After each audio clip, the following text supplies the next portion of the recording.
while. Now you're working on your conversion. Well, it's the only way you can get women. Right. That beard, like, I mean, Jesus. Yeah, my favorite pickup line is, screaming, "I'll kill you." Yeah, that's fist bump. That's a good one. That's a good one. Hey, let me ask you this. Yeah. What'd you think of that halftime show yesterday? Honestly, what was your opinion of the halftime show? Seemed fine to me. I'm a pretty okay? easygoing guy. How about you? Oh, you know what totally sucked was the national anthem. I know that you didn't like the national anthem. That was embarrassing. The O'Reilly interview with Obama was embarrassing. But I mean, that halftime show was Gefellig.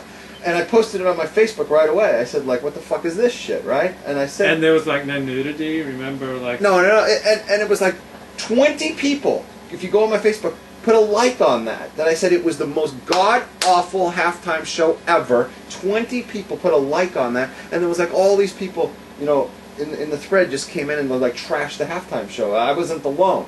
Only one person stood up for it, right? It was my nephew of all the fucking people, right? My nephew stands up and he goes like, "Oh, wasn't so bad." And listen to this lame argument, and I'm going to take it on right here. Can I take it on? Yeah. He said, "Have you ever even heard any of their songs before the show started?" Yeah. And I'm thinking, oh, what does that have to do with it? I turn on the box, right? And I'm watching it, and I'm not entertained. It doesn't matter if I knew who they were or heard any of their songs. They suck! Get them off my set, right? Just because I haven't heard of you, who cares? You suck. Get off. And they were god-awful. That was the most god-awful thing I've ever seen. And people can decide for themselves if they liked it or not. I thought it was horrible. And like when you've had like the greatest artists, you had like the Rolling Stones and Paul McCartney, U2, and you've had like the bar set so high, and all these people had to get there by being like huge for decades, Okay, even U2's been around for 30 years, right? Why would you go with the Black Eyed Peas? I mean, like, how did somebody like turn them down? I mean, do you have a guitar at home? No, why? Because I'd like to play the guitar while we do the show. I think I could really do the ZZ Top thing. ZZ Top would have been a better act yesterday because they've been around for years. All I need is a guitar. All right. Maybe one of my viewers can mail me a guitar, so that at least I don't have to play it because I don't know how to play it. But if I could just like hold a guitar while we do this show, I think it would look photographically. It'd be more interesting. Who's Pitbull? Do you know that person? There's all these people. I don't even know who they are. All right. So you want to get to the parsha, or you want to talk about something else? No, unless you have something you want to talk about. No, but I was just making a point that I had a shrink once, like 30 years ago, who said, the reason why I'm good in Talmud learning is because I memorized so much sports trivia. See what I'm saying? Yeah. Okay, great. They're going to mail a webcam and a guitar. So, I've always wanted to play the guitar on my MTV. That ain't working. That's the way you do it. Get your money for nothing and your chicks for free. That ain't working. Okay, I told you, we lose viewers every time you go to the voice. Okay, go. Do you find these sanctuary details hard to get through? The sanctuary? Sanctuary. Can we say Mishkan? The Mishkan details.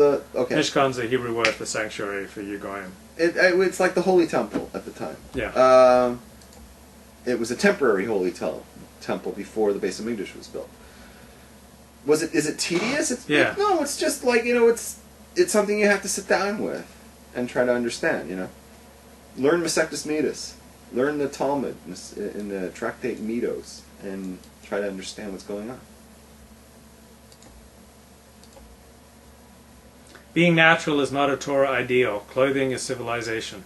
Who says that? Dennis Prager. You know what I say? I say Dennis Prager is not a Torah ideal. Purity, separation, distinction are major themes of this week's Torah portion and all of Torah. What you wear matters. Some things in life, such as the altar, are more holy than others, and some people are more holy than others. Do you believe that? Yep. What makes a person holier than somebody else? More observance of the Torah. Oh, so in other words, the more observant you are of the Torah, the holier you become. Yes. Are you willing to say the following? Are you willing to say so-and-so is more religious than so-and-so? Oh, absolutely. Okay, you know what? Absolutely. Okay, can I say something? Yeah. Like, I think you're more religious than Dennis Prager. Okay, can I say something? Please. I think it was a Baal Shem Tov who said it, but if it wasn't, it was one of the great Hasidic Rebbes who followed him. Okay, but I know it's a Hasidic vort that you cannot ever say so-and-so is a more religious than someone else because you don't know how God has set up the situation. Like, God might put somebody in a situation and makes them look totally religious, that you might think. He has them born to a firm family, and they sit and they learn all day, but they're not tested. And it's all very easy for them. And you may see somebody else who doesn't follow anything. They don't follow Shabbos, they don't keep kosher, they may be like, banging shiksas or whatever, right? Oh, it makes me sick just to think about it. But the test for them is much more difficult.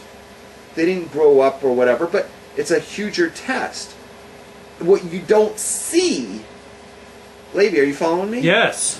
What you don't see is the test, and you don't know the degree of difficulty.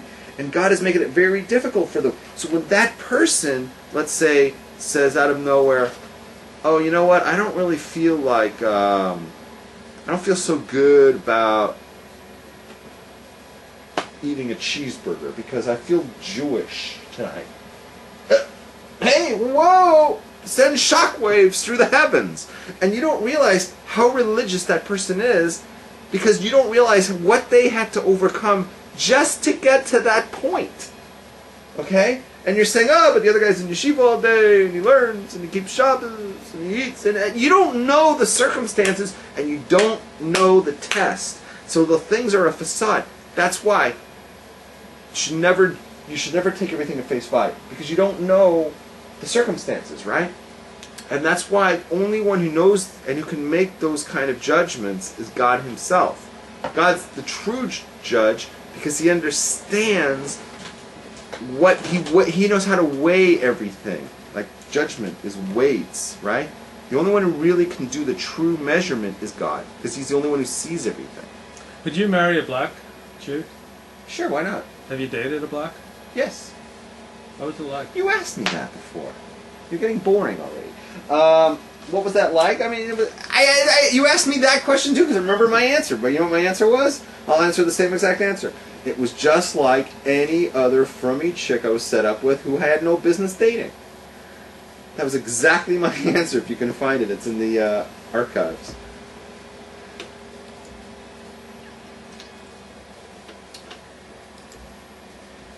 Because I was set up with her. Here's a tip. Whenever a matchmaker comes up and says, hey, I got a woman for you, it just run like hell because it's not, it doesn't work.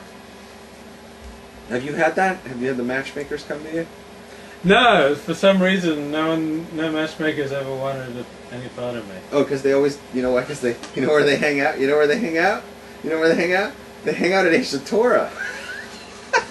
They hang out on the places that you're like banned from. There's this one matchmaker who like messages me on Facebook and like, okay. oh, I saw you walking down the street, or okay. But she's never offered to set me up. You know when you know you're a part of a community when they try to set you up. If no one tries to set you up in your community, you're not really a part of it. Okay, let me tell you something. I used to bitch. Can I tell you a story? Mm-hmm. Okay, I used to bitch and moan all the time. Mm-hmm. I said, here I am. I'm learning in the basement 24/7. I was a big masmid when I was in yeshiva. Mm-hmm.